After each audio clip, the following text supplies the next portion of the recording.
10월 15일 모닝브리핑입니다. 어제 우리 증시 코스피는 1%대 상승했지만 코스닥은 약보합권에서 결국 마감했죠. 네, 맞습니다. 외국인과 기관의 수급 향방에 따라 양대 지수의 희비가 엇갈렸는데요. 코스피는 반도체와 금융주를 중심으로 상승 탄력을 받아갔습니다. 코스닥은 어땠죠? 네, 코스닥에서는 2차 전지주와 바이오가 쉬어간 모습이었는데요. 이렇듯 업종별 시소 모멘텀은 계속되고 있습니다. 이런 가운데 어제 삼성전자 6만 전자를 회복했습니다. 간밤 미국 반도체주 훈풍에 힘입어서 오늘도 상승세를 지속할 수 있을지 지켜보시죠. 모닝브리핑 지금 바로 출발합니다.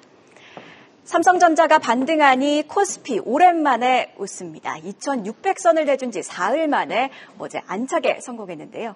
물론 외국인의 삼성전자 매도는 계속됐지만요. 엔비디아의 차세대 반도체 칩, 블랙웰의 1년치 물량이 완판됐다는 소식 등의 반도체주가 반응하며 특히 HBM 관련주들이 강세를 보였습니다. 이외에도 금융주들이 강세를 보이며 코스피는 1%대 상승했는데요. 다만 코스닥은 2차 전지주 또 제약주 부진의 약보합에서 마감하는 등 업종별 차별화 모멘텀은 짙게 나타난 하루였습니다. 그럼 자세한 수치와 함께 특징 섹터부터 만나보고 오시죠.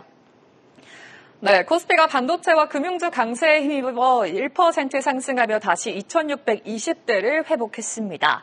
반면 코스닥은 2차 전지와 일부 바이오 섹터 하락으로 장중 내내 약세를 보이다가 결국 약보합으로 마감을 했는데요. 자세한 수급 상황 살펴보시면 코스피 현물의 경우 외국인과 기관이 동반 매수에 나서면서 지수 상승을 견인했습니다. 그리고 그와 반대로 코스닥은 외국인과 기관이 일제히 팔자세를 보인 가운데 개인만이 홀로 매수 우위 보이면서 지수 하락을 부추겼습니다. 섹터별 흐름도 함께 확인해 볼까요? 먼저 드론 섹터가 4.28% 오르며 강세를 보였습니다. 한국무인이동체 연구조합은 바로 오늘이죠. 15일 미국의 노스다코다 주정부와 협력하기 위한 MOU를 체결할 방침입니다. 한미 간 무인이동체 국제협력이 확대되며 우리 기업들이 미국 시장에 진출하는 데 도움이 될 전망인데요. 이에 드론 개발 생산 자회사를 보유한 퍼스텍이 4% 상승하기도 했습니다. 이어서 유리기판 테마도 견조했습니다. 어제 엔비디아의 최신 AI 칩 블랙웰의 1년치 물량이 완판됐다는 소식 속에 견조한 반도체 수요를 확인할 수가 있었는데요. 반도체에 쓰이는 유기나 실리콘 등 기존 소재들의 단점을 해소할 수 있는 소재로 유리기판이 주목을 받았습니다. 특히 어제는 유리기판 시장 규모가 확장되고 기업 가치도 고성장할 거라는 증권가의 보고서도 나왔는데요. 이에 관련주 주가 올라섰습니다. 반면에 2차 전지 섹터는 부진했습니다. 테슬라의 로보택시에 대한 실망감에 매물이 출회됐고요. 비전은 원대했지만 디테일은 부족했다는 평가 등 비관적인 시선들이 나오면서 관련주 주가에 찬바람이 쌩쌩 불었습니다. TCC 스틸이 5.8% 밀린 가운데 LNF도 거의 4% 가까이 하락했습니다. 이렇게 특징 섹터까지 살펴봤는데요. 그럼 이어서 어떤 뉴스가 시장을 움직였는지도 확인해 보겠습니다. 네, 어제 지수는 대체로 외국인 선물 매수 흐름과 동행하는 모습이었습니다. 뿐만 아니라 종목 장세도 짙게 나타났는데요. 이 가운데 앞서도 언급했듯이 반도체주와 함께 코스피 상승을 견인했던 건 바로 금융주입니다. 그런 의미에서 시장을 움직인 첫 번째 헤드라인, 커지는 실적과 밸류업 기대감, 조용히 강한 금융주로 잡아봤습니다. 자, 어제 금융주들은 굉장히 강했습니다. 은행주뿐만 아니라 보험과 증권 등 금융주 전반이 강했는데요. 특히 KB금융은요, 6.4% 넘게 오르면서 신고가를 경신하며 7거래일 연속 상승세를 이어갔습니다. 코스피 지수 기여도 순위에도 삼성전자에 이어 2위로 이름을 올리기도 했는데요. KB금융뿐만 아니라 이날 한국금융지주, 메리츠금융지주, JB금융지주가 신고가 터치했습니다. 특히 외국인의 순매수 흐름도 인상적이었는데요. 그럼 금융주들이 동반 강세를 보인 이유 함께 짚어볼까요? 일단 지난 주말 미국 금융주 그중에서도 JP모간과 웰스파고 그리고 블랙록이 실적을 발표했습니다. 우려와는 다르게 호실적을 발표하면서 뉴욕 증시에서 두드러지는 상승세를 보였는데 이런 긍정적인 분위기는 우리 시장으로도 이어졌습니다.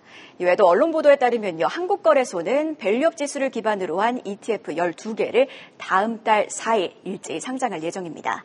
촉박한 일정 속에서도 한국거래소는 초기 상장 설정 총액을 1조 원 이상까지 끌어올리겠다고 밝히기도 했는데요. 의심은 남아있긴 합니다만 이에 밸류업 관련주로 일부 시선이 쏠리기도 했습니다. 자, 이런 가운데 국내 증권가 분석도 금융주 실적과 주주환원 정책 발표 기대감에 불을 지폈습니다. 어제 하나증권은 보고서를 통해 3분기 은행지주사 추정손익은 6조 2천억 원 수준이라고 했고요. 시장 예상치인 5조 9천억 원을 웃돌 것이라고 진단하기도 했습니다. 순이자 마진, 그러니까 빌려준 돈에 붙는 이자와 해당 자금을 조달하기 위해 빌린 돈에 붙는 이자의 차이가 줄면서 수익성에 대한 우려는 불거졌지만 대출 성장률이 상당히 높게 나타나 오히려 실적은 양호할 것이라고 봤고요. 또 가계대출 조익의 시중금리는 오히려 오르고 있다고 덧붙였습니다. 여기에 실적 발표에서 금융주들, 특히 KB금융과 하나금융지주가 강력한 주주환원 가치 제고 방안을 발표할 가능성이 높고, 이렇게 되면 밸류업 지수에서 제외된 두 종목이 연말에 지수에 편입될 가능성 또한 높아질 것이라고 봤습니다. 주주환원 정책 발표와 관련해선 키움증권과 BNK 투자증권도 KB금융과 하나금융지주의 밸류업 가능성을 언급하기도 했는데요. 다만 지금은 금리 인하 시기죠. 통상 금리 인하는 앞서 언급한 순이자 마진에 부담이 됩니다. 그렇다 보니 미래에셋증권은 이번 금리 인하 사이클이 긴 호흡으로 진행이 된다면 중장기적으로는 은행주 주가에 부담이 될 수 있다고 봤습니다. 이런 점은 염두에 둬야겠지만요. 일단 시장의 시선은 3분기 실적과 밸류업으로 쏠리고 있습니다. 어떤 발언들이 나오는지까지도 함께 체크해봐야겠습니다. 자, 이어서 두 번째 헤드라인은 어제 강한 시세를 분출한 전력설비주 내용입니다. 한전사장 송전망 특별법 제정 강조, 미국은 대규모 전력망 프로젝트 착수입니다. 자, 어떤 헤드라인이 전력설비주 상승으로 이어졌는지 이 두 가지 헤드라인 자세히 뜯어보도록 할 텐데요. 먼저 어제 국회 산업통상자원 중소벤처기업위원회 국정감사가 진행이 됐습니다. 해당 자리에서 한국전력공사의 김동철 사장이 참석했는데요. 국내 송배 전망 확충 속도가 크게 뒤떨어지면서 전력난을 초래할 수 있다는 우려가 이날 국정감사에서 주로 다뤄졌습니다. 이에 김동철 사장은 한전 요금 정상화를 추진해 대규모 전력망을 적기에 건설할 것이라고 했고요. 또 송전망 특별법이 제정되면 전력망 구축을 3년에서 4년 앞당길 수 있다고 강조했습니다. 자, 그래서 국가기관 전력망 확충 특별법, 즉 송전망 특별법이 뭐냐면요. 현재는 한국전력 주도로 송전망 구축 사업들이 진행이 되고 있는데 앞으로는 정부가 이를 주도하겠다는 내용이 주도입니다. 자, 한국전력이 주도를 하다 보니 지자체 반대 등으로 확충 사업이 무산이 되는 경우가 많아 전력 수요가 늘고 있는 AI 시대에 정부가 팔을 걷고 나서겠다는 건데요. 현재 국회 상임위에서 특별법 논의가 시작이 됐고요. 이에 우리 시장에서 최근 전력 설비주들이 반응을 하고 있고 어제도 이런 점들이 부각이 됐습니다. 자, 여기에 해외 수출 기대감도 유효하죠. 최근 미국 에너지부는 4대 송배전 신규 전력망에 15억 달러, 약 2조 원을 투입하는 계획을 발표했고요. 이에 품질과 납기의 우수성을 갖춘 우리 기업들의 수혜가 점쳐지고 있습니다. 뿐만 아니라 중국의 경기부양책 발표 이후 구리 가격이 반등했고 이에 전선주들도 강세를 지속하고 있는 상황인데요. 자, 그럼 이번에는 어제 주가 흐름 함께 살펴볼까요? 국내 3대 전선 전문 제조업체죠. 가온전선은 8.9% 상승 마감했습니다. 장중에는 12% 넘게 오르기도 했는데요.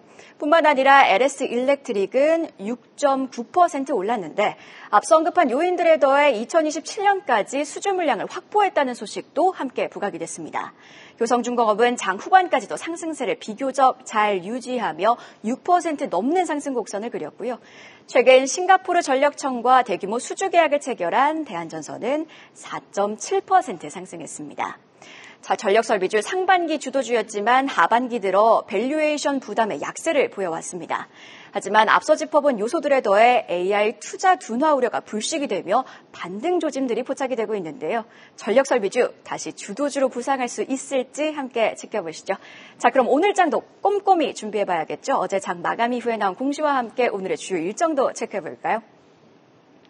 네, 장 마감 이후에 나온 공시도 살펴보시죠. 우선 리가캠바이오는 주주 안정과 주주가치 제고, 임직원 성과 보상 목적에 따라 200억 원 규모의 자사주 취득 신탁 계약을 체결한다고 공시했습니다.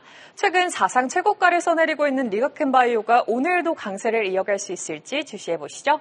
이어서 곳곳에서 수주 낭보도 들려왔습니다. 먼저 CS윈드는 미국의 베스타스와 풍력발전타워 공급 계약을 체결했다고 밝혔습니다. 계약 금액은 923억 원 규모로 작년 매출의 6.1%에 해당하는데요. 이 타워 부문의 수주 잔고가 쌓이면서 실적 개선 기대감 속에 주가는 시간 외에서도 1.85% 상승했습니다. 한편 매커스는 YC와 272억 원 규모의 비메모리 반도체 납품 계약을 체결했다고 공시했습니다. 계약 금액은 지난해 매출의 15.5%에 해당하는데 이 소식에 매커스 주가 시간 외에서 3.85% 빨간불 켰습니다. 오늘의 주요 일정도 확인해 보시죠. 먼저 오늘은 글로벌 제품들의 출시 모멘텀이 많습니다. 먼저 말로만 들었던 노보노디스크의 비만 치료제 위고비가 국내에 출시되는데요. 4주분 37만 원, 진료와 처방비까지 하면 거의 80만 원 돈이 든다고 하는데 여러분 생각은 어떠신가요? 과연 오늘 시장 반응은 어떨지 주목해보고요. 또 메타의 실속형 VR 헤드셋 퀘스트 3S도 출시될 예정입니다. 카메라 외부 연실과 가상현실을 혼합해주는 컬러 패스 수루 기능과 4K급 해상도를 선보일 텐데 가상현실과 메타버스 관련주 흐름 기대해 보겠습니다. 이 밖에 로봇 솔루션 기업 시메스가 오늘부터 내일까지 공모청약에 돌입합니다. 희망밴드 상단보다 25% 높은 3만 원의 공모가 확정했는데 수요 예측 흑행에 이어서 공모청약에서도 성공할 수 있을지 함께 주시해 보시죠. 이렇게 공시와 일정까지 체크해봤습니다. 어제 시장의 분위기는 단연 삼성전자가 주도했습니다. 외국인 매도세는 계속되고 있지만요. 그간의 낙폭이 과대했다는 판단 때문입니다. 결국 중요한 건 시세 연속성인데 미국발 훈풍에 힘입어서 삼성전자 3거래일 연속으로 상승에 나설 수 있을지 함께 지켜보시죠. 한 발 더 들어가는 투자인사이트 모닝브리핑이었습니다. 계속해서 다양한 경제 이슈를 알고 싶다면 구독과 좋아요, 알림 설정 부탁드립니다. AI 캐스터 권미정이었습니다.